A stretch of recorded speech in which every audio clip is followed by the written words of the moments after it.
അസീസിയിലെ വിശുദ്ധ Clara Roman കത്തോലിക്ക സഭയിലെ ഒരു വിശുദ്ധിയും പൂർണ്ണ ദാരിദ്ര്യത്തിന്റെ പാത പിന്തുടർന്ന് സന്യാസിനി സമൂഹം സ്ഥാപിച്ച വ്യക്തിയുമാണ്.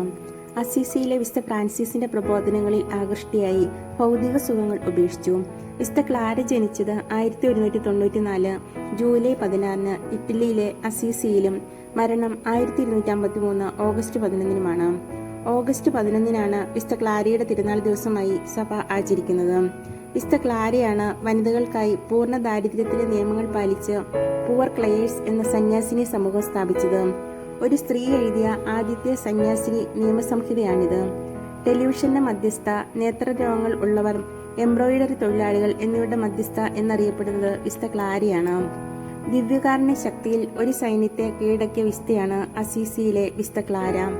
യേശുവിന്റെ മാതൃക പിന്തുടർന്ന് ലളിതവും ദരിദ്രവുമായ ജീവിതശൈലിയിലൂടെ ആത്മീയ സന്തോഷം കണ്ടെത്താമെന്ന് വിശുദ്ധ ക്ലാര നമ്മെ പഠിപ്പിച്ചു. പ്രതിസന്ധി ഘട്ടങ്ങളിൽ ദൈവത്തിലുള്ള അടിയുറച്ച വിശ്വാസവും പ്രാർത്ഥനയുമാണ് ഏറ്റവും വലിയ ആയുധമെന്ന് തെളിയിച്ചു. ലോകത്തിന്റെ സ്വാധീനങ്ങൾക്ക് വഴങ്ങാതെ സുവിശേഷ മൂല്യങ്ങൾക്ക് വേണ്ടി വിട്ടുവീഴ്ചയില്ലാതെ നിലകൊള്ളാൻ വിശുദ്ധ ക്ലാരയുടെ ജീവിതം കത്തോലിക്ക സഭയെ ഓർമ്മിപ്പിക്കുന്നു. പ്രാർത്ഥനയുടെയും പരിത്യാഗത്തിന്റെയും ശക്തി, ദൈവത്തോടുള്ള സമ്പൂർണ്ണ സമർപ്പണം, പരിശുദ്ധ ദാരിദ്ര്യവും ലാളിത്യവും, സഭയോടുള്ള വിശ്വസ്തതയും ധീരതയും ഇവയൊക്കെ വിശുദ്ധ ക്ലാരയുടെ ജീവിത മാതൃകയിലൂടെ കത്തോലിക്കരായ നമുക്ക് പകർന്നു നൽകുന്നു. വിശുദ്ധ ക്ലാരയെ പോലെ ക്രിസ്തീയ ദാരിദ്ര്യത്തിന്റെ ആത്മീയത കണ്ടെത്താൻ കത്തോലിക്കരായ നമുക്കും ശ്രമിക്കാം.